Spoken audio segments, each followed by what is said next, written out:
Right,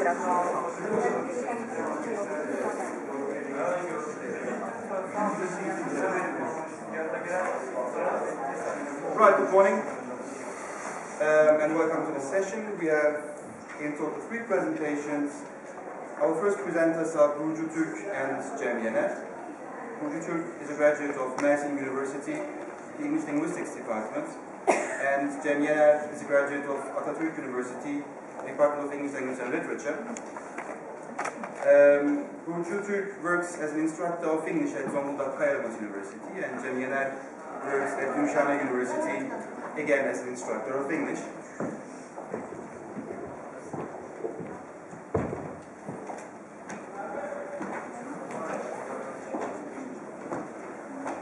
And the title of the talk is Translation in ELT, Is It Really Crucial?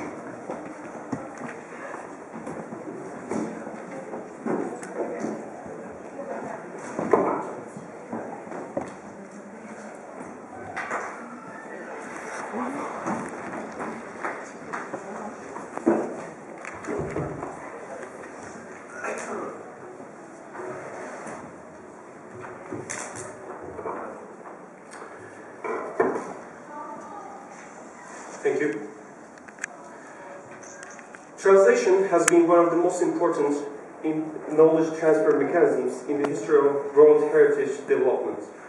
Since we can include education within the scope of this transfer, and since education comprises language teaching as well, it's expected that there should be a place allocated to translation within the premises of education. Despite this fact, people have begun to leave this method gradually due to continuous changes in the language teaching techniques and ideas offered by some leading people who might be misunderstood by the language teaching society.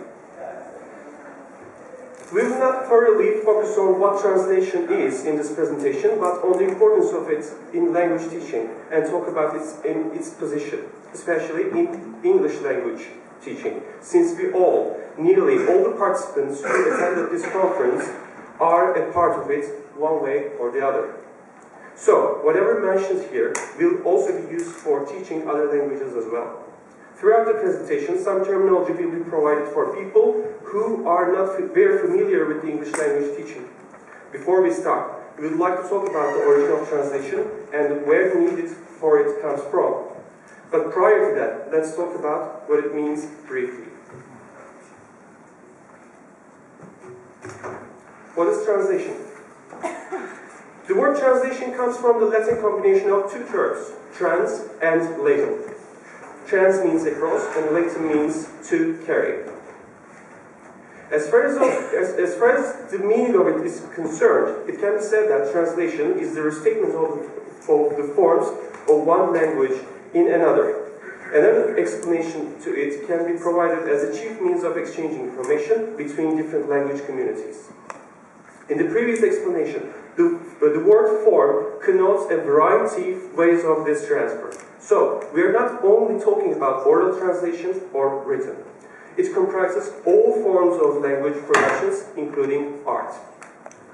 David Crystal defines translation as a neutral term used for all tasks where the meaning of the expression in one language, which is the source language, is turned into meaning of another, the target language, whether the medium is spoken, written, or signed. Now that we coined the meaning of it, let us try to find the reason behind such a need for it.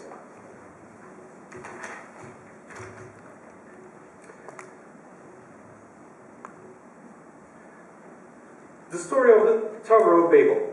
For those who are not familiar with this painting on the screen, we can say that it's a painting dating back to 1563, and it was painted by a Flemish Renaissance painter, Pieter Bruegel the Elder. The painting depicts the Tower of Babel, which was supposed to be built in Mesopotamia during the period after the Great Flood. The source of the painting comes from Genesis chapter 11, verses 5 to 8. Following the Great Flood, people settled down in Shinar, a city where in the premises of Mesopotamia. As a requirement of settlement, they started building a city surrounded by the fortresses to keep themselves from brutal attacks. Then, they wanted to build a tower with its top in the heavens, and they started it.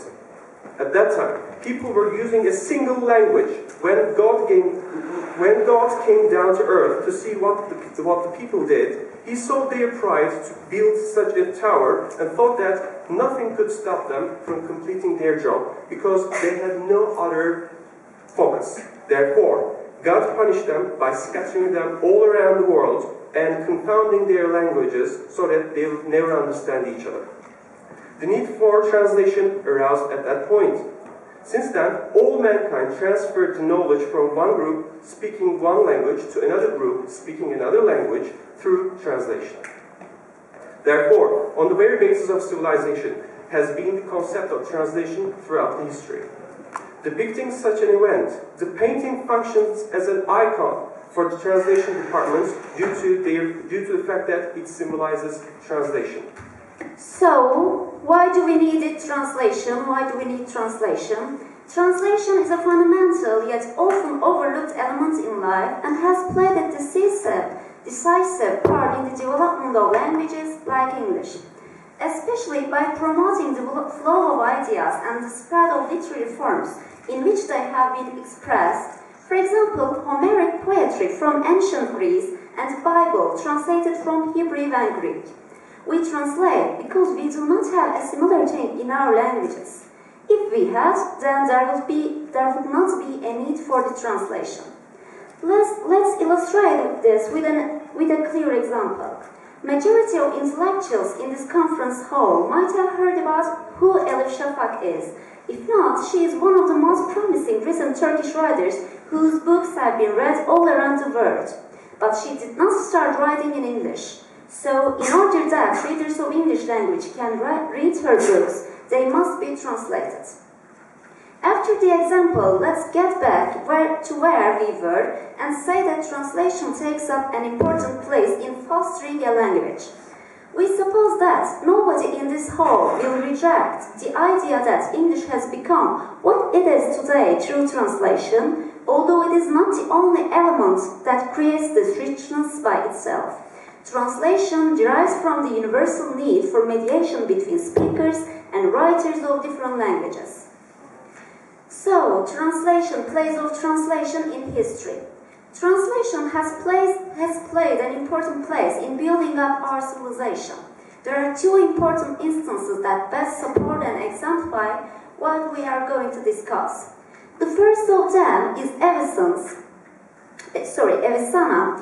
one of the most striking figures of the Islamic Golden Age, who produced two major works called the Book of Healing and the Canon of Medicine. He managed to do this great success by studying the translations of Greco-Roman, Persian, and Indian texts that had been written on related topics. During that period, in which translations of texts from different languages were studied extensively, the East was experiencing a period that can be called the Oriental Renaissance, and the Orient was in an incline in terms of advancement. The second of the examples is a similar one, but vice versa route. In the Middle Ages, all the studies were done in Latin in Europe. The study of ancient Greek text was very limited when compared to the studies done through Latin. The only people who did it so were the Byzantine scholars. With the fall of Constantinople, these scholars immigrated from Europe and merged their own studies based on ancient Greek with the ones done by European contemporaries in Latin, and this contributed to the emergence of Renaissance in Europe. Again, through this transfer effect originating from the existence of translation, the West regained its position as a leader of advancement. As the Canadian historian translation Louis Kelly has observed, Western Europe owes its civilization to translators. From this point onwards, we would not have exaggerated if we say that the existence of the term civilization relies on translation. So, what is the place? Where is the place of translation in language education? As you can see from the examples, translation has taken up a great amount of space in the development of mankind, and there is no doubt that this development is done through education. So, why don't we use translation in education? Here, the topic under discussion is language education. We can see many invaluable people in this hall coming with the idea balloons saying that we are already using translations in our classes. Yes, we have been using translation in language education, but this use has gone through some changes during the history. Sometimes with encouragements and sometimes with discouragements. So, translation in history of language education. Language education, in its modern sense, started in the 17th century when vernacular effects seized all the Europe at a time when scholars started to study in their own languages. Latin had been the main means of communication until that period. In the 18th century, the study of modern languages became a part of a curriculum in European schools. Curricular activities of the period comprised academic studies of Latin in parallel to the languages used by the students. They were studying grammatical rules and were translating works of art mainly from Latin to their own languages. This was being done during a period when close contact among different cultures were less likely to happen, and therefore spoken translation was not used commonly.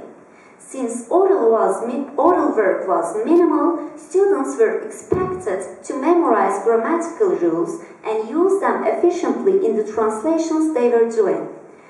This tradition soon became known as the grammar translation methods, which we will discuss in the preceding part. So, let's talk about what grammar translation method is.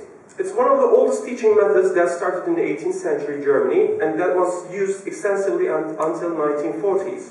Through translation of specially constructed sentences that were key to the lessons, centered on particular grammatical points, learners could be exposed to grammatical and stylistic range of the target language in an economical and systematic way. The principal characteristics of the grammar translation method were these, according to Richards and Rogers. Grammar translation is a way of studying a language that approaches the language first through detailed analysis of its grammar rules, followed by application of this knowledge to the task of translating sentences and text into and out of the target language. 2. Reading and writing are the major focuses. Little or no systematic attention is paid to the listening or speaking. 3. Vocabulary selection is based solely on the reading texts used. The words are taught through bilingual word lists, dictionary study, and memorization. 4. The sentence is the basic unit of teaching and language practice. Much of the lessons is devoted to translating sentences into and out of the target language. And it is this focus on the sentence that is a distinctive feature of the method. 5. Grammar is taught deductively, that is, by presentation and study of grammar rules, which are then practiced through translation exercises. The student's native language is the medium of instruction, and it's used to explain new items to enable comparisons to be made between foreign language and the student's native language. Grammar translation method dominated European and foreign language teaching from the 1840s to the 1940s, and in a modified form it continues to be widely used in some parts of the world today. Though it may be true to say that grammar translation method is still widely practiced, it has no advocates today, even we do not.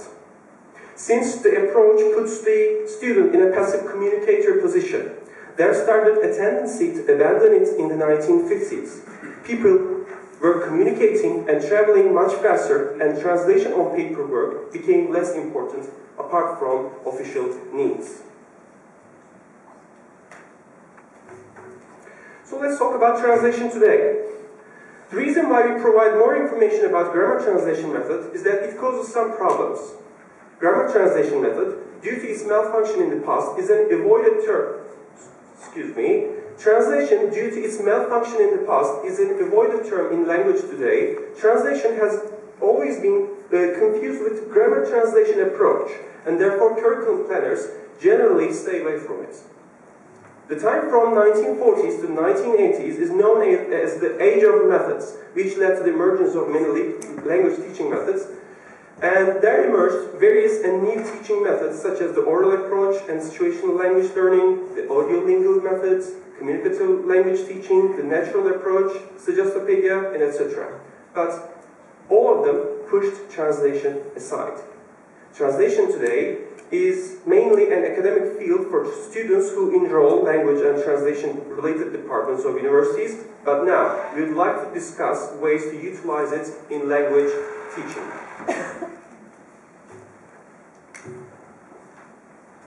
Translation issues in ELT. Translation faced a lot of reaction in the ELT world for some reasons that led to these current reactionary circumstances. Although it's so difficult to go through all the reasons, we will focus on some of them. First of all, we, the English teachers of English, usually and generally, consciously or unconsciously, are not aware of the fact that translation is a process of language learning. Many cognitive processes include a kind of translation, just like computers do when producing sounds from a binary code. Human brain functions on the same principles in which translation of things take up an important place. In the second place, translation is generally confused with grammar translation method, as we have discussed, and this confusion created a kind of avoidance which can create deficiencies in learning, even if the teacher uses one of the best known methods. Thirdly, a backwash effect whereby native speakers, who often enjoy a disproportionate degree of status in language teaching institutions, have often themselves been trained in an environment where the trainer focuses mainly or exclusively on the relatively unrepresentative situation of a native speaker teaching a multilingual class in Britain or the USA. In the fourth place, the recent influence of Stephen Krashen and his associates, whose theories have promoted the ideas that learning is of little value and the transfer has only a minor role to play. Finally, the truism that you can learn English by speaking English has had a great influence on students' mind. So let's discuss the issues. The most common used method is the communicative approach nowadays. It emerged from the point that grammar and lexis are only a part of language and there should be something beyond that, the use. But there occur some problems when use is taught to the students at a higher degree because tests indicating students' level may not be fully compatible with the use. And should there is a student who cannot score high, although he can use the language very well, there can arouse a kind of discouragement for the student then. Nobody asks in an exam if you can communicate or not, since you are only graded on the linguistic competence level you belong. At this very point, it would be useful to remind that translation is the supreme test of knowledge of two languages according to the Canicum. Teacher trainers working in teacher training institutions, which provide successful teacher candidates worldwide, teaching certificates such as CELTA or TESOL, usually commands in their course participants not to use students' native language and to avoid students using it. Here is a very important point to mention.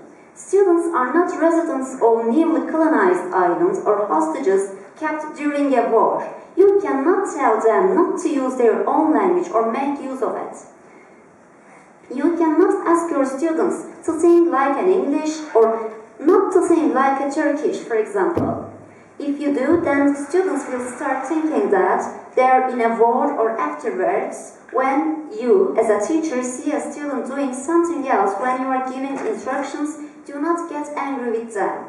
The result will soon be a failure if you insist on ignoring the importance of mother tongue that can turn into something functional with translation techniques. Cole claims that rigorous removal of mother tongue in the classroom may cause strange behaviors, such as trying to explain the meaning of a language item where a simple translation would save time and anguish. Duff remarks that it can be possible to take advantage of translation to provide students achieve proficiency in target languages. in target language by seeing differences between mother tongue and target language. Total prohibition of the student's native language is now unfashionable. According to the Atkinson, if the student mind is not tabula rasa, we should make use of students' preoccupied knowledge, the mother tongue in a way. So how to use translation in our courses? As Michael Swan points out in his article, contrasting information is needed. We can succeed by training our students and teachers how to use translation at an appropriate and needed level. Even the communicative approach, which was designed by a British linguist, Wilkins, supported by the threshold levels of Council of Europe, can be unsuccessful in terms of bringing a student to an expected level with expected language proficiency, although many scholars have used it extensively in the last 10 years. So, we will give some recommendations on how to improve the efficiency of your teaching method regardless of whichever you employ. In the first place, using translation as a production skill booster requires some prerequisites from teachers. Apart from careful selection of materials, a teacher is required to be aware of the requirements of the foreign language levels. For most of us, common European framework for reference rules applies, so teachers are expected to know the skills and requirements of a level. As a matter of fact, a teacher should not ask for higher competence from elementary level students. In the second place, the teacher is expected to have some ability to prepare tailor-made materials, such as flashcards or matching items. The rest depends on our imagination. It is a must to say that these are not the only ways to utilize translation, but only 2 examples of that. Okay, there are some examples how to use it, but I'm skipping these parts because of the time, and here is the conclusion. Let's skip these parts. Conclusion. John Holtz says that the 20th century is the age of translation. So today, we cannot think about language teaching without translation. In this presentation, we wanted to share the idea that translation shouldn't be removed totally from the English language teaching curriculum. It can be functional if the activity in which it will be used is carefully prepared, just like any other skill or method should be done. Whereas it can serve advantages, there's no need to turn it to something dangerous by using it a lot. So, overuse of it should be avoided. Translation can be a great productivity booster if carefully prepared.